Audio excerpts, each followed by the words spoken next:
Like பண்ணுங்க, share பண்ணுங்க, மறக்காம சப்ஸ்கிரைப் பண்ணுங்க.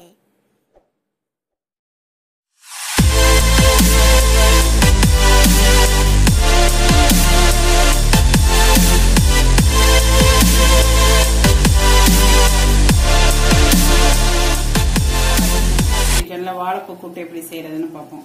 ஒரு கப் வாழைப்பூ எடுத்துக்கோங்க. ஒரு கையளவு முருங்கைக்கீரை எடுத்துக்கோங்க. சின்ன வெங்காயம் ஒரு அரை கப் அளவு நறுக்கி வச்சுக்கோங்க. இப்போ மோர்ல வாழைப்பூவை நறுக்கி போட போறோம். இப்போ நான் கொஞ்சம் நறுக்கி போட்டேன். இப்போ நறுக்கி போட்டுட்டு மொத்தமா காமிக்கிறேன் உங்களுக்கு. இப்போ ஒரு கையளவு தோரம் பருப்பை கழுவி வச்சிருக்கேன்.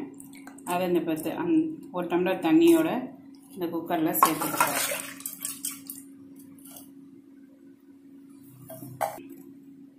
இப்போ நம்ம நறுக்கி வச்சிருக்க வாழைப்பூவையும் நல்லா புழிஞ்சிட்டு அதில் சேர்த்துக்கங்க.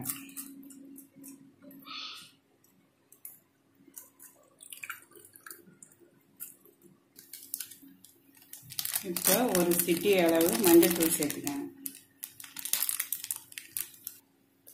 இப்போ ஒரு சிட்டி அளவு சீரகம் சேர்த்துக்கங்க.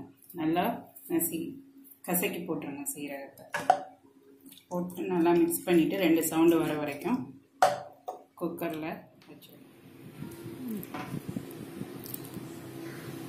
இந்த பாருங்க, இந்த மாதிரி பருப்பும் வாழைப்பூவை நல்லா அவிச்சுக்கோங்க. 2 சவுண்டு வச்சுட்டு அவிச்சிட்டு இப்போ வாங்க நம்ம எப்படி செய்யலான்னு பார்க்கலாம். இப்போ சட்டி காஞ்சிருச்சு. கடலெண்ணெய் ஊற்றிக்கோங்க. நீங்கள் எந்த யூஸ் பண்ணுறீங்களோ அதை யூஸ் பண்ணிக்கலாம். நான் கடலெண்ணெய் யூஸ் பண்ணுறேன். கடலெண்ணெய் காஞ்ச பிறகு, எண்ணெய் காஞ்ச பிறகு 4 வரமிளகா சேர்த்துக்கோங்க.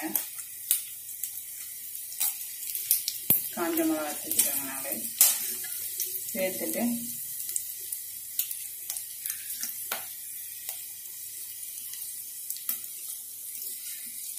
நம்ம நறுக்கி வச்சிருந்த சின்ன வெங்காயம்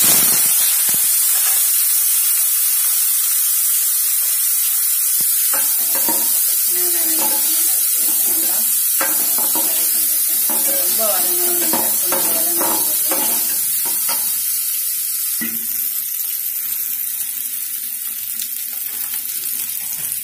வெங்காயம் வதங்கிடுச்சு. இப்போ முருங்கைக்கீரை சேர்த்துக்க போகிறோம்.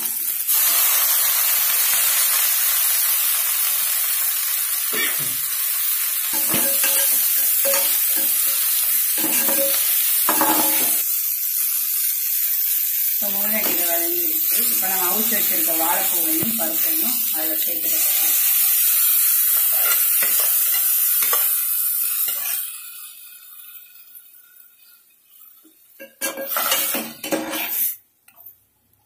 சேர்த்துட்டு உப்பு சேர்த்துக்கங்க.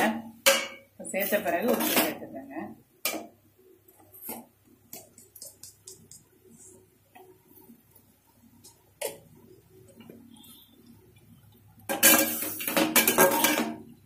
கொஞ்சம் நேரம் வேகட்டும். வாழைப்பூவும் எல்லாம் கொஞ்சம் நேரம் வேகட்டும். இந்த தண்ணி வத்துற அளவுக்கு வேகணும். பாருங்க, வாழைப்பூ போட்டு ரெடி ஆயிடுச்சு.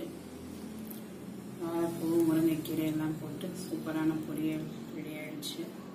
நீங்களும் அதை செஞ்சு பார்த்து எனக்கு பிடிச்சிருந்தா லைக் பண்ணுங்கள், ஷேர் பண்ணுங்கள், சப்ஸ்கிரைப் பண்ணுங்கள். நஃபெனாஸ்